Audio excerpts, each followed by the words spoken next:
네, 70여일 앞둔 미국 대선 관련해서 남은 변수 등을 서정건 경희대 정치외교학과 교수와 함께 짚어보겠습니다. 어서 오세요. 네, 안녕하세요. 네, 민주당 전당대회가 엊그제 해리스 후보의 수락 연설로 막을 내렸습니다. 양당 전당대회 전반적인 총평을 한번 해주실까요? 공화당 같은 경우에는 보면 이제 트럼프 1인 정당 느낌이 강하게 나는 이제 그런 전당대회 모습이었고요.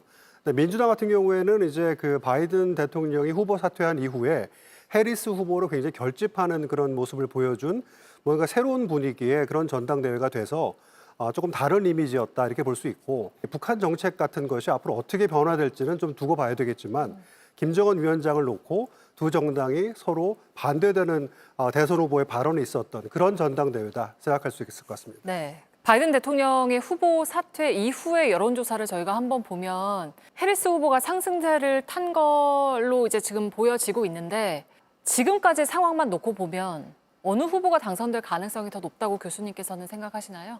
네, 뭐 지금 상황으로 놓고 봐도 사실은 이번 미국 대선은 그 집권당인 민주당의 어떤 국정 운영에 관한 심판 이런 차원이 기본적인 어떤 배경이고요. 그래서 트럼프가 높은 물가 또 그다음에 국경 난맥상 이런 것들을 지적하면서 공세적인 입장에 있는 그런 상황인 것은 분명하고, 다만 올해 상반기 내내 바이든 후보 때문에 마음을 졸였던 민주당 지지층이 이제 새로운 후보 해리스가 들어오면서 결집되는 양상이 이렇게 그 후보 지지율의 어떤 상승 효과를 불러일으켰다고 볼 수 있습니다. 그래서 이제 두 정당의 대진표가 정해졌기 때문에 두 달 조금 넘는 동안 서로 정책 경쟁도 하고 이 선거 경쟁을 통해서 아마 좀 더 추이는 지켜봐야 할 것 같습니다. 네, 다음 달 이제 트럼프 해리스 후보의 첫 토론회도 관심인데요. 어느 쪽이 좀 더 승산이 있을 거라고 보세요? 그러니까 트럼프의 여러 가지 이미지라든지 뭐 정책이라든지 이런 것들은 거의 다 나와 있는 상황이고,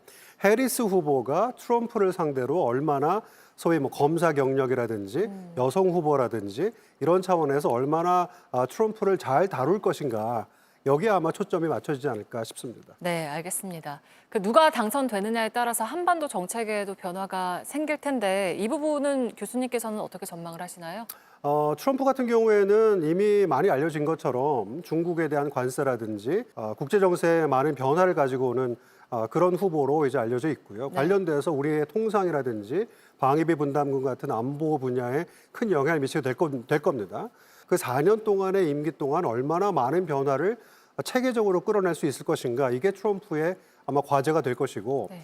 해리스 후보 같은 경우에는 지금 바이든의 외교 정책을 거의 대부분 승계할 겁니다.